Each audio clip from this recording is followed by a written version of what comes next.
Now it's time for the tactics meeting. I'm your host, Dan Smiley. Here on the program, we talk to subject matter experts about response tactics and technology. And today we're really lucky to have Lieutenant Stephen Nolan, the PIO, Public Relations Officer for United States Coast Guard's District 13. Before we get to the episode, I want to tell you about our sponsor, Portage Bay Solutions. They are a rapid environment software developer, and they've developed the Easy 213, which is just the right tool for getting the resource ordering process up and running in your next drill or response.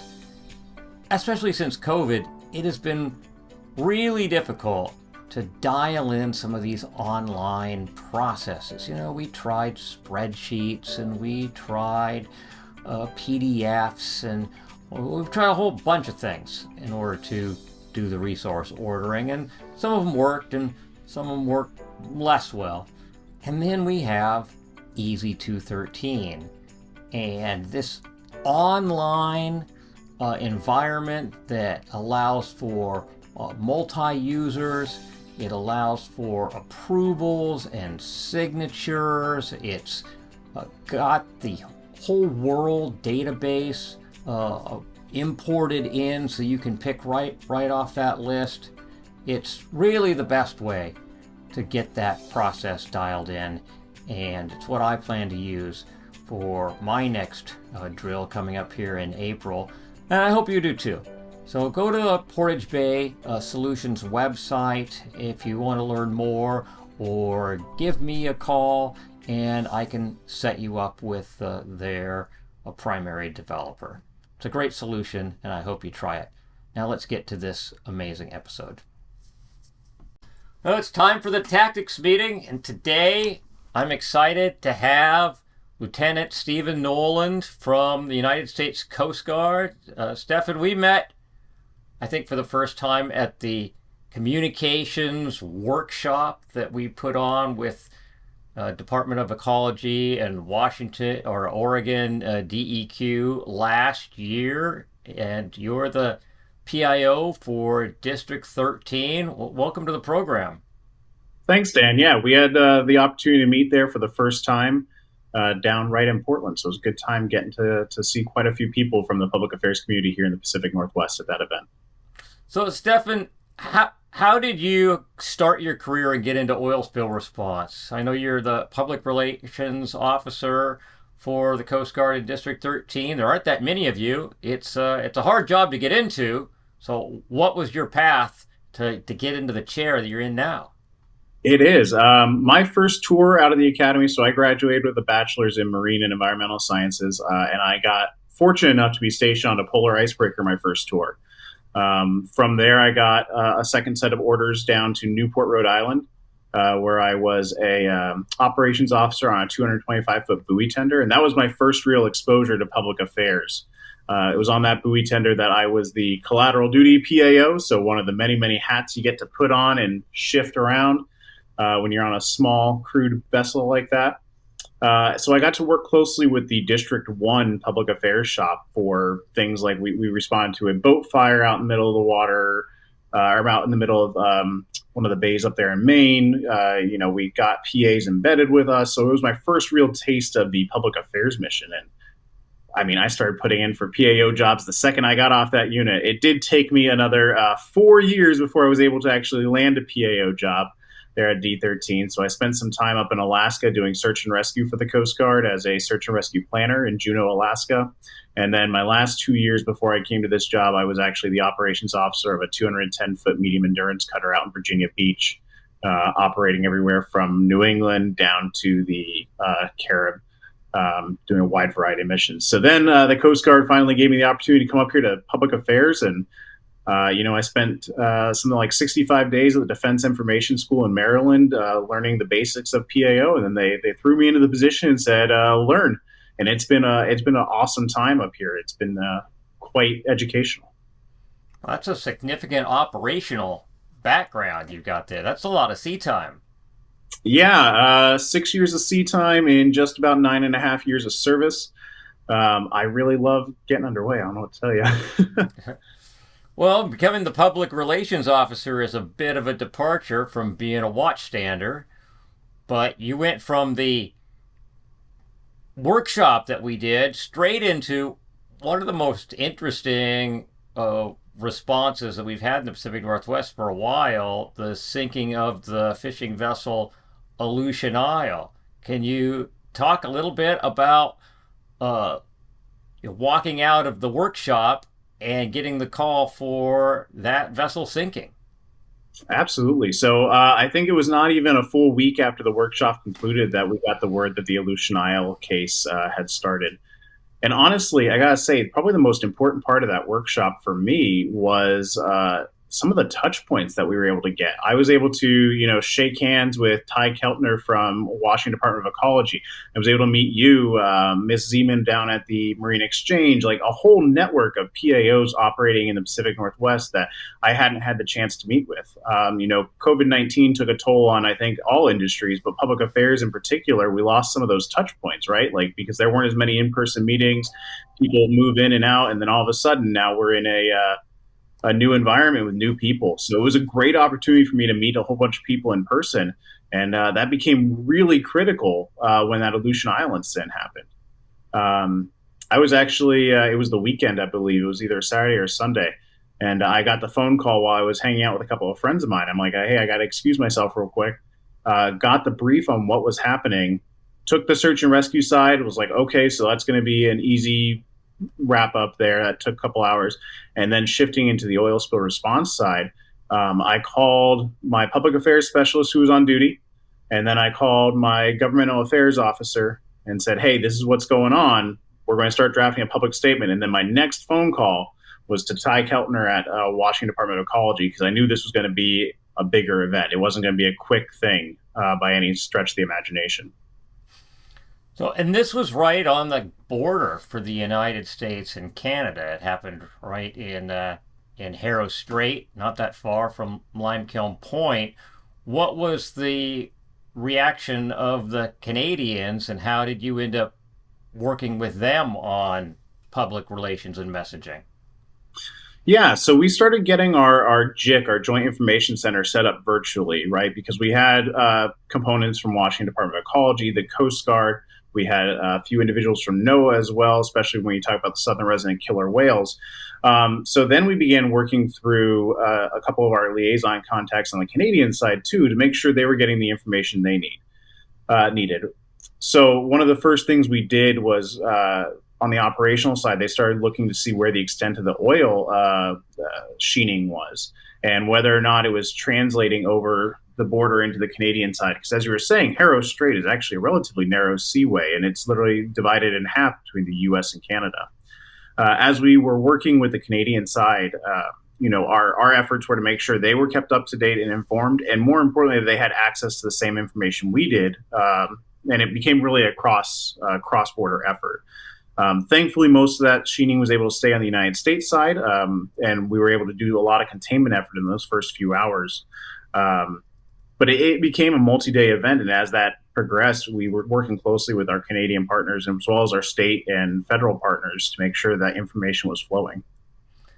The San Juan Islands are kind of a hotbed of environmental sensitivity. What was your interaction like with the residents of the islands? Was there much in the way of outcry or concern? I wouldn't call it outcry. The residents of San Juan County, first of all, one of the first things we did was we got San Juan County Office of Emergency Management involved, both in the JIC and in the response side, making sure that we were able to leverage that relationship because, I'm not from San Juan County. None of the Washington Department of Ecology folks or even the NOAA folks are from that area. So we needed to know where people in the San Juan Islands were getting their information. That's a critical part of being that PIO, right? Like if you're getting this great message out, but it's not going through the right channels, nobody's going to hear it. So we worked with San Juan County Office of Emergency Management to figure out what channels the public there is using. And it turns out a lot of them are on Facebook. We found out there was some public meeting places that got a lot of traction where we were able to work and get some messaging out. So that was one of the first steps we did. Um, and then the public was able to actually help us. We actually leveraged that on the operational side. Our incident commanders and our staff on that side were working closely to get field reports from San Juan Island residents on whether or not there were two major things we were concerned about: spreading of sheening and whale sightings. Now, we had Coast Guard assets in the area, we had volunteer assets in the area, but getting those reports from the public was essential. And a lot of those funneled in through either the JIC, through either the Facebook page or the Washington Department of Ecology page, and then also through other methods of getting that information across. So it was really nice to see the people of the San Juan Islands really responding and helping out with response efforts in that way. Oh, that's great. When you said public meeting areas, you mean actual in-person kinds of places that you would go to, or are you talking about some other kind of online portal? Online, but there was also, we did a couple of public meetings with town officials, with council members, and we had that live streamed. The council did, so the residents of San Juan could watch some of that interaction as well. So that was really, if we want to talk about ICS structure, a joint touch point for PIO and LOFR, working together to make sure that talking points were developed, that messages were crafted and ready to go. So that way, because it really is a joint thing, right? Because if it's a live stream, not only is it a LOFR event where you're talking about official government, local government interactions, but it also opens up to media, right? So it becomes that nice interaction touch point between the JIC and the LOFR. You said you established the Joint Information Center online. Did you ever have a physical JIC, or was it all virtual throughout the response? Our JIC remained virtual. So there was an actual ICP set up at Sector Puget Sound, Incident Command Post, where many of the responders were able to meet. And then there were remote locations in the San Juan Islands. But given that our JIC personnel were spread out across the state, we found it easier just to stay online and virtual. I think that's honestly one of the best parts about learning to work in a virtual environment and learning how to work Teams and Google, was that we were able to set up a virtual JIC in minutes. Really, when you look at the start of it, I was, like I said, hanging out with some friends, got the call, said, bye, got to go. And I called a couple people and we started talking and setting up. The first thing we did was set up a Google Doc to start working on a public statement, to figure out what information we knew, how to get it out there best. The very first few releases went out on the Coast Guard's Twitter account because that was what we had access to. We knew we had a large following there to get information out. So it was really instrumental to get that JIC set up quickly. And doing it virtually, it just offered a lot of benefits to us. Yeah, that's great. I mean, we've done so much in the way of virtual response. I've just spent the last 6 weeks or so as the planning section chief for a vessel. I hesitate to call it a salvage any longer. It's really a debris removal down on Santa Cruz Island off of Southern California, all in teams. Right? I got a call. Yeah. They were already set up in teams, and I just love it. You mentioned Twitter.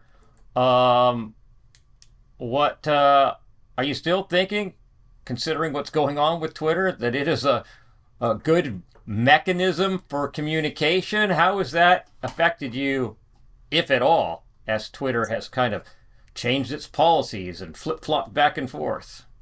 Yeah. So for us, the biggest consideration is audience, right? Where is the audience getting their information? That's a critical component. So what I've done is we've looked at where our different audiences lie. Are we looking to talk to, retirees and veterans? Then we usually go over to our Facebook page. If we're looking to talk to people who might be interested in joining the Coast Guard, who are in that age range or that demographic, we'll go to Instagram. And Twitter is where all the news outlets are. That's where all the reporters are. That's where everybody gets their news for us. So we've found that Twitter remains, at least for our organization right now, in the Pacific Northwest, one of the best ways to quickly disseminate information. Now, we have traditional methods, right? We have press releases that we can release, and they go to different media accounts, bang lists, and email addresses for people who are subscribed. But press releases take time. when you need to get information out quick, like in the Aleutian Islands, and we're like, hey, we need vessels to stay away from this area because we don't want you going through the work zone, and we need to set up a quick perimeter, that information can be out in seconds. A great example, we recently had a case here in the Pacific Northwest where the pleasure craft Sandpiper was, I'm sure people probably saw it, the footage of this vessel rolling over repeatedly in water as a rescue swimmer was going after an individual on board to pick him out of the water.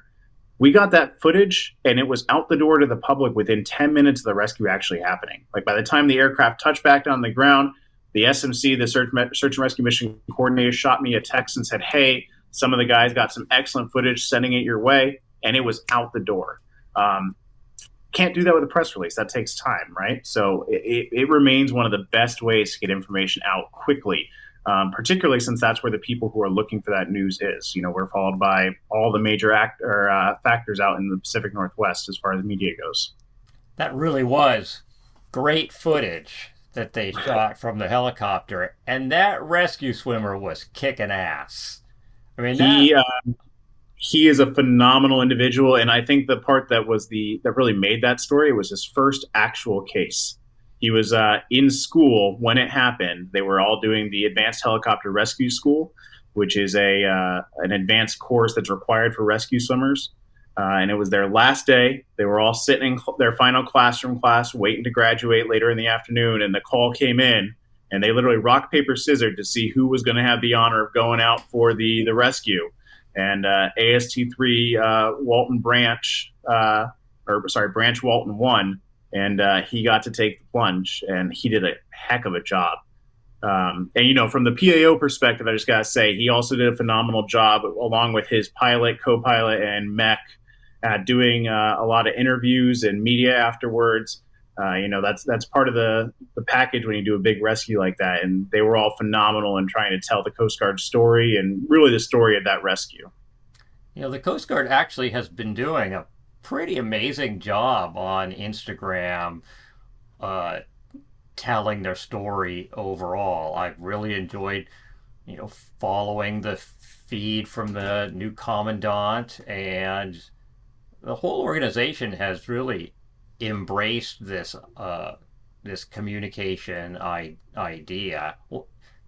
And it seems like really empowering individual units to kind of tell their story. How much leeway does a surfboat station or somebody have to post stuff to Instagram? Does it need to go through you? What do they do there?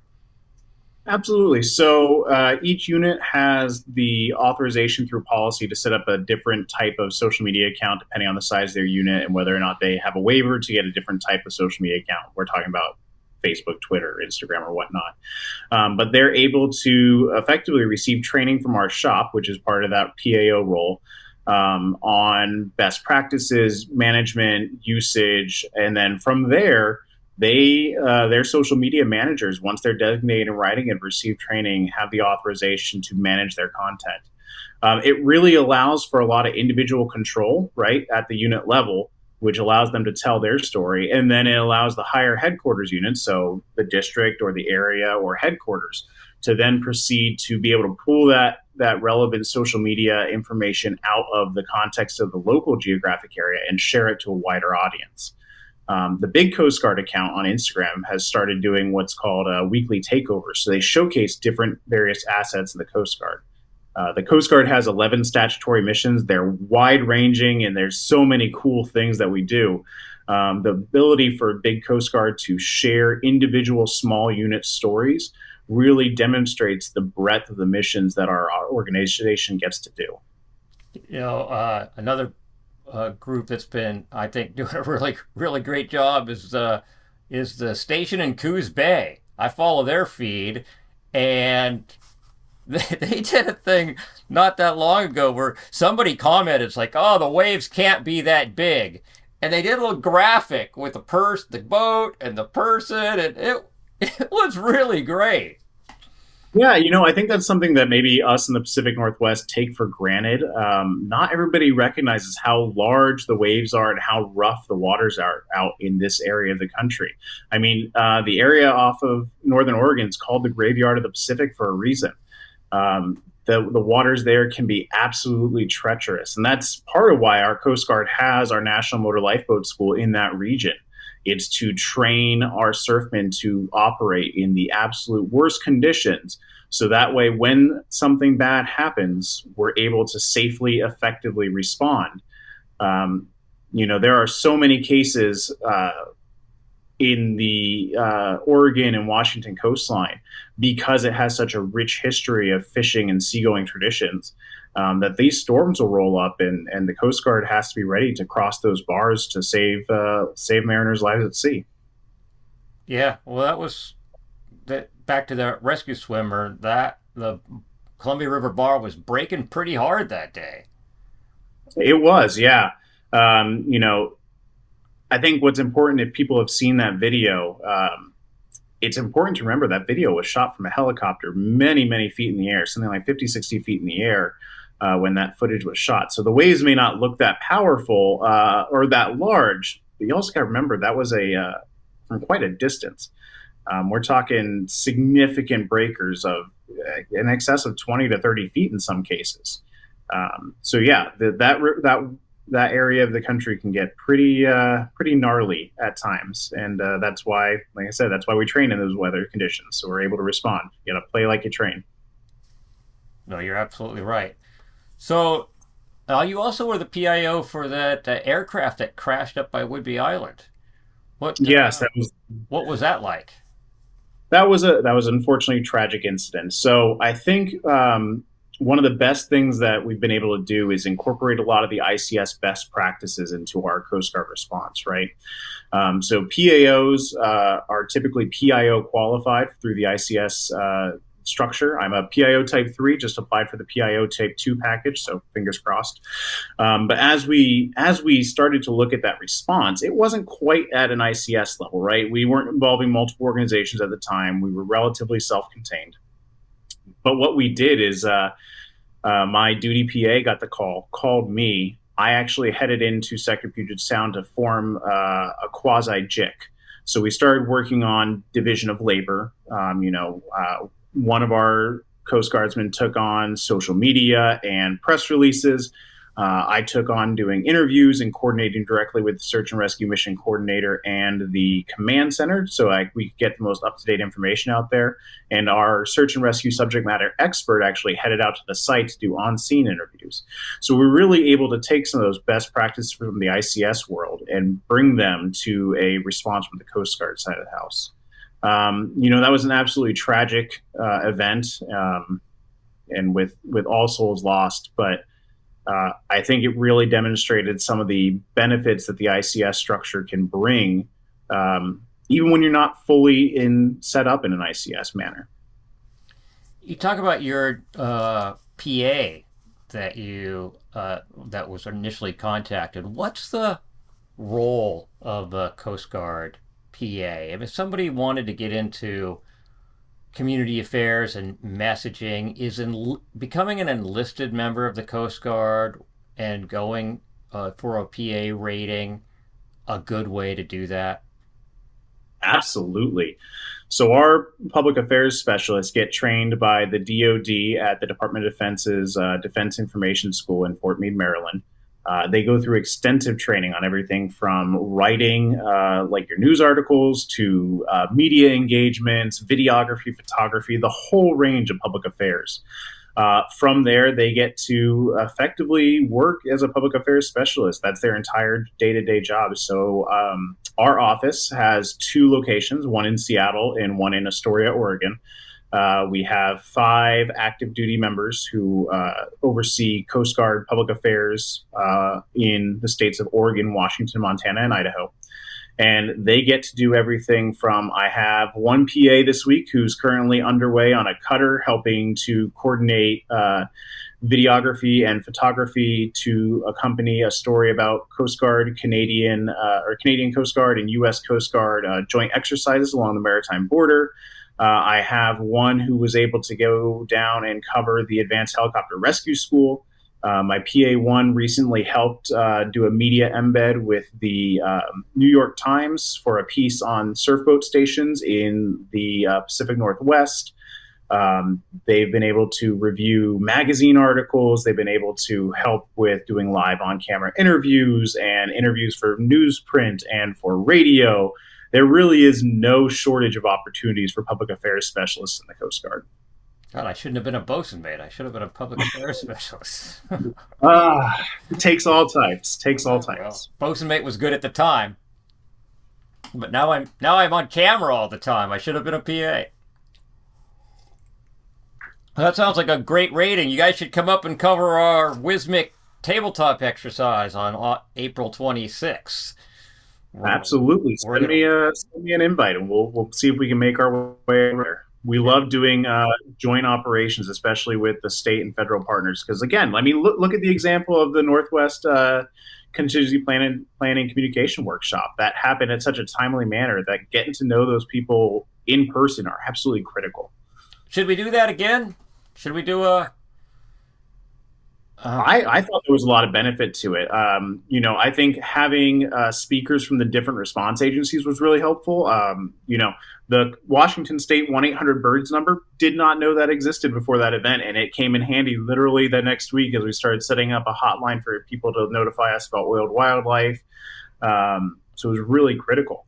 But I think having those sort of events, in addition to obviously getting to know people and the criticality of that, give us an opportunity to flex those oil spill response muscles to really build out some of those exercise responses. How, as a public information officer in the JIC, how are we going to integrate well with the incident commander? How are we going to integrate with the planning section or the finance section as we look to cohesively respond as one unit?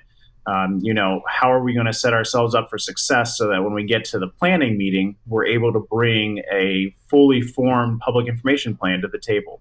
How are we going to pursue release authorities? How are we going to work on social media? What's the best avenue for getting those things across? Those sort of events really help us as a collective group of maritime public information officers really build out those plans and practice them, which, practice like you play.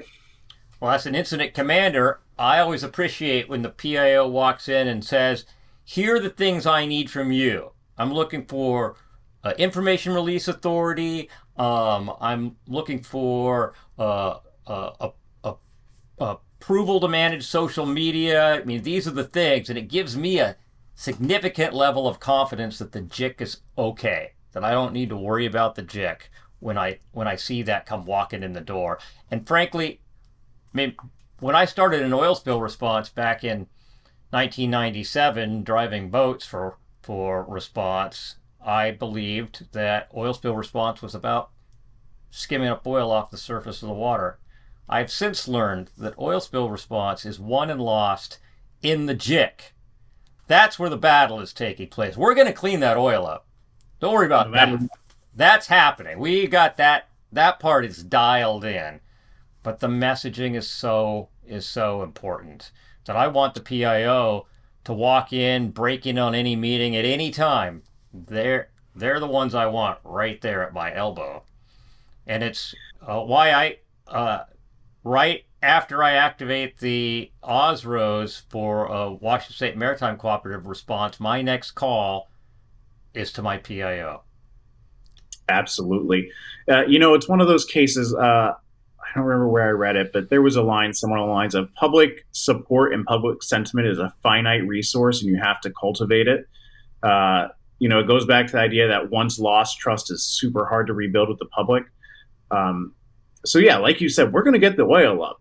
But the question is, while we're doing that, are we going to have the support of the public? And, the JIC is essential in maintaining that. The JIC and the LOFR, really, between the two of them, really help husband that resource and make sure it's well maintained, that public support. And not every PIO is fortunate to have an incident commander with such public relations experience as you. So I think for any PIOs in your audience, it really helps to make sure that when you go to your incident commander, you don't just go and say, here's what I need. You go and say, hey, here's a suggestion of what you should be approving for me. Not only do I need a release authority, but here's my recommendation on exactly what you let me release, and here's why.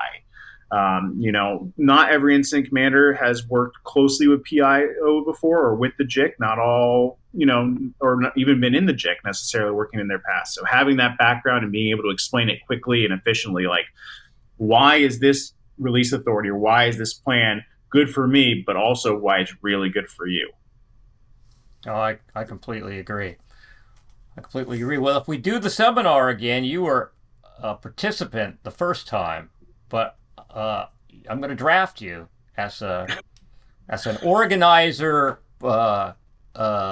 coach for the next go round. Are you? If asked, will you serve? Absolutely. Okay, great.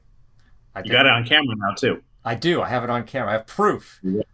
So, yeah, I thought it was a great event as well, and I think making it an annual event, especially since we're in the process of taking the lessons learned from that workshop and turning them over to a new Northwest Area Committee task force to update the JIC manual, update the liaison manual, update the 96-hour checklist to help provide some additional guidance. I think it's helpful, and once we have those products updated, then we should drill on them again. Yeah, those the drills really help make sure that we are interconnecting right, but more importantly, they really expose any weaknesses we have so we can address them. The Aleutian Isle, there were a lot of lessons learned on all fronts, and I think that just makes us better for the next time around. And when we can do that in exercise as opposed to in a real life event, that's even better. So, Stephen, what stands out as the biggest lesson learned from the Aleutian Isle? Do you have one that just really is hammering away at you?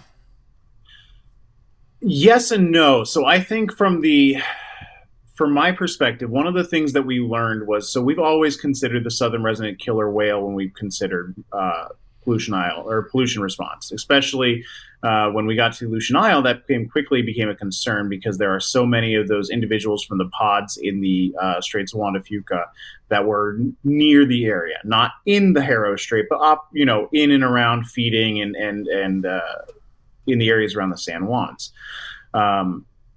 From a public information officer perspective, one of the things that we quickly realized is that people were talking about the SRKWs on Twitter and on Facebook. And we were able to use that to start looking at where they were located so we could keep the IC, the incident commander, informed as to that SRKW's locations, where the pods were actively at. We leveraged a lot of individuals on Twitter with a lot of experience like whale watching to really keep an eye on that. And that wasn't something I think we had ever considered before. The ability for us to work with different organizations, nonprofits in the region who work with those animals was essential. And I think even on the operational side, we had never practiced using Okumi pipes to deter southern resident killer whales from entering an area, right? One of the authorized methods for deterrence to prevent them from entering an area and getting potentially injured or sick or in the way of response efforts. And then we got the chance to practice and got the chance to actually deploy those items or deploy those pipes and test them out. And I think it exposed a weakness that we had in theory, like we're going to be able to do X, Y, Z in the event of an oil spill near the southern resident killer whale grounds. But it wasn't until we actually got there that we're like, hey, has anybody actually practiced these things before? And we hadn't, but we were able to learn on the fly. But it means that we're more educated for if, God forbid, something like this happens again, we now have that piece of knowledge that we didn't have before.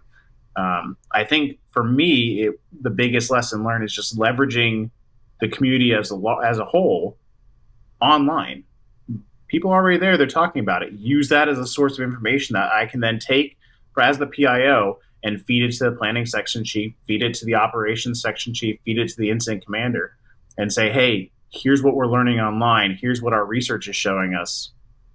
This is what the information environment looks like.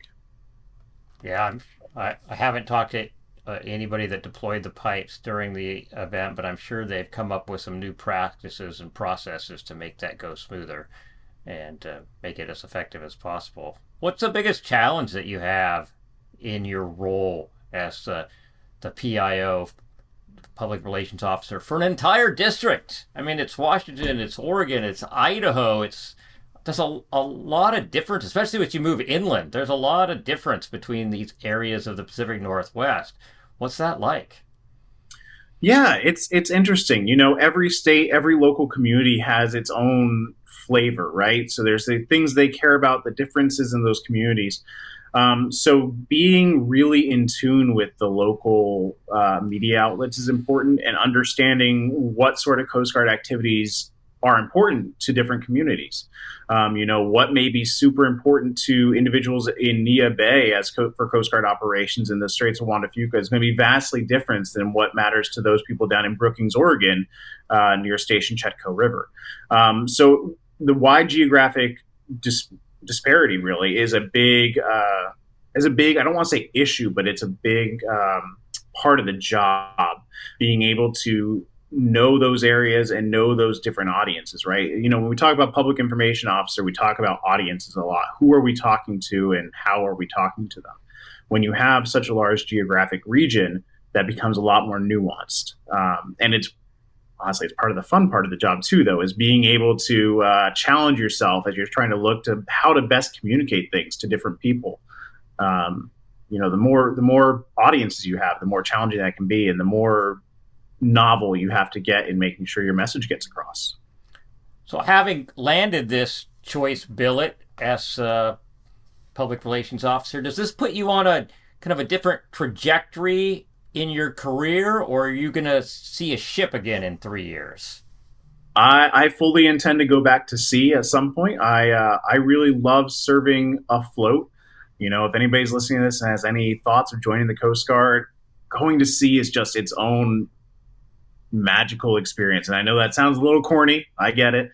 But there is something special about standing watch at 4 a.m. in the middle of the ocean, the stars out, and just you're the only soul out there for hundreds of miles. There's just something unique about that. You know, my first ship I was on was a polar icebreaker. I got to go down to Antarctica and all the way up to the Arctic, and all the waters in between. And there's just something special about serving at sea. So I fully intend to go back to sea, but I really love the public affairs world. So I fully intend to have another tour, either at an area or at Coast Guard headquarters, working on communication strategy or public affairs as a whole. It truly is a really cool and a really niche field. Public communication is a very important skill, and it's one that I'm very happy that I got to finally get into this career field. No, it is important, and it's sellable. I mean, you can, if you leave the Coast Guard, you can find meaningful work in that career path. And I agree with you about being at sea. It's not corny at all. I mean, I spent 3.5 years aboard the Coast Guard cutter Midget after bosun mate A school, and I also agree with you about the 4 to 8 watch. I always enjoyed standing the 4 to 8, being on deck for sunrise, and even when I wasn't on watch, I'd be on the bridge for morning stars if we were somewhere we could shoot them. I'd be on the bridge to shoot noon. I'd be on the bridge to shoot evening stars. We had a thing. I think I was the only bosun mate who did this, but the quartermasters, the ops boss, they would compete against the sat nav. This was before GPS. They'd compete against the sat nav to see who could shoot closer position, and they gambled bags of peanut M&Ms, and I would buy peanut M&Ms in the commissary by the box. I never did win any. I was not that good at it. I gave away a lot of peanut M&Ms though, and it was a lot of fun. I still have my sight reduction book from the Midget. I have a couple of older copies of my CellNav books as well. I will say my favorite part about the 4 to 8s, or the 4 to Greats if you're in the know, it's also called the Navigator's Watch.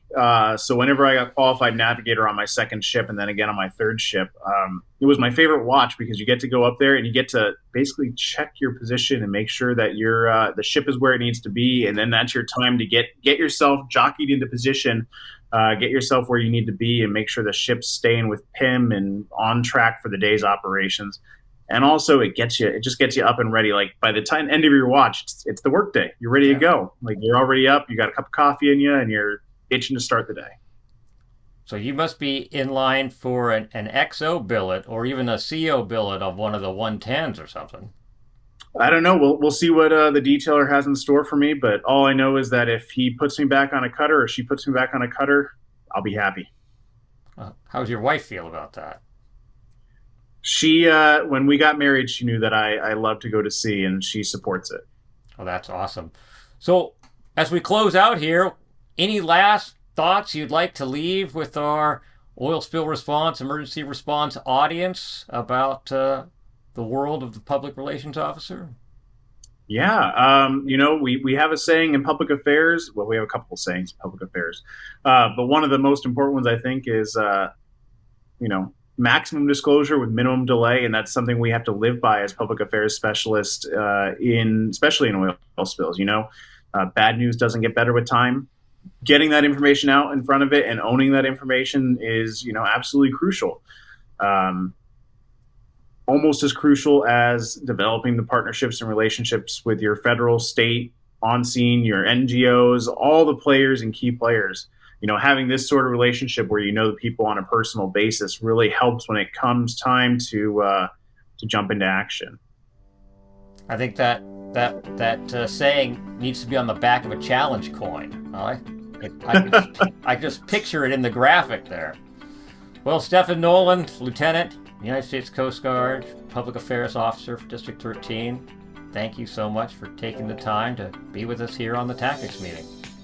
Absolutely. And if anybody wants to join the Coast Guard, you feel free to look me up or go to gocoastguard.com. Well, that's all the time we have for today for the Tactics Meeting. A couple of save the dates I want to give you for things that are coming up. The first is an ICS practicum that is going to be taught in 6 sessions at the Clean Rivers Cooperative Facility in Portland. The first one will be on April 4th. So head on over to the Clean Rivers website and register for that participation.